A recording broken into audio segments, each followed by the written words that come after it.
Hello दोस्तों, welcome to my new vlog of hashtag Arogya Jeevan. मैं आपका नेचुरोपैथी एक्सपर्ट और योगा प्रैक्टिशनर करण नए व्लॉग के साथ हाजिर हूँ।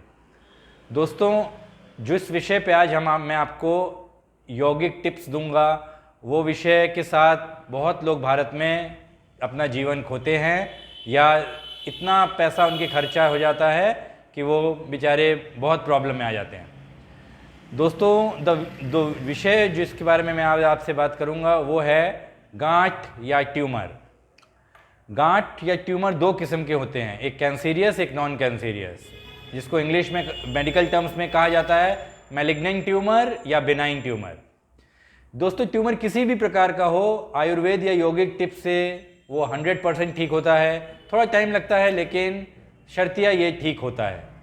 तो दोस्तों, क्या करना चाहिए, क्या उपाय है इसका? सबसे पहला, हम लोग को काचनार की छाल, काचनार एक पेड़ है जिसकी छाल को अगर हम लोग लेते हैं और उसको पीस के उसका पाउडर बना लेते हैं और उस पाउडर को हम लोग अगर 5 ग्राम पाउडर को आधा लीटर पानी में उबालते हैं, बढ़िया से पानी 200 ml तक रह जाता है, उस पानी का अगर हम लोग दिन भर 1 महीने तक रोज सेवन करते हैं तो हमारी गांठ 100% सूख जाती है, गल जाती है और वो कैंसीरियस या बिनाइन नहीं रहती है।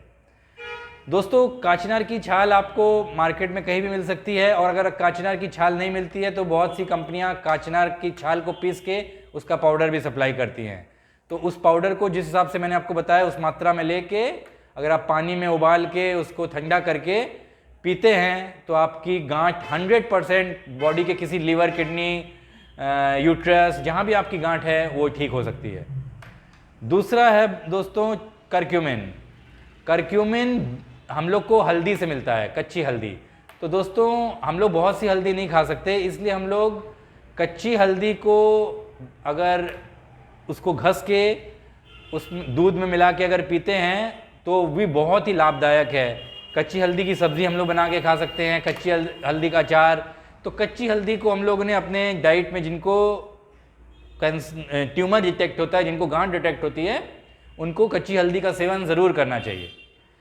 तीसरा, cancerous cell can not live in oxygenated environment. ये एक रिसर्च द्वारा पता किया गया है कि कैंसर के सेल्स ऑक्सीजनेटेड एनवायरनमेंट में नहीं जी सकते हैं।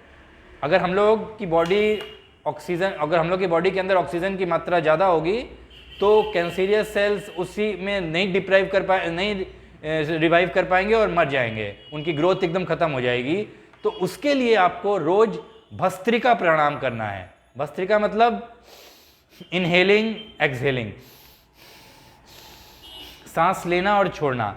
अगर हम लोग 15 से 20 मिनट डीप ब्रीदिंग करते हैं, सांस लेते हैं, अगर हम लोग को ट्यूमर है या नहीं है, अगर हम लोग इनहेलिंग, एक्सहेलिंग, डीप ब्रीदिंग रोज करेंगे तो हम लोग को कोई भी प्रकार की बीमारी नहीं लगेगी, क्योंकि ऑक्सीजनेटेड एनवायरनमेंट में कोई भी बीमारी नहीं लगती है।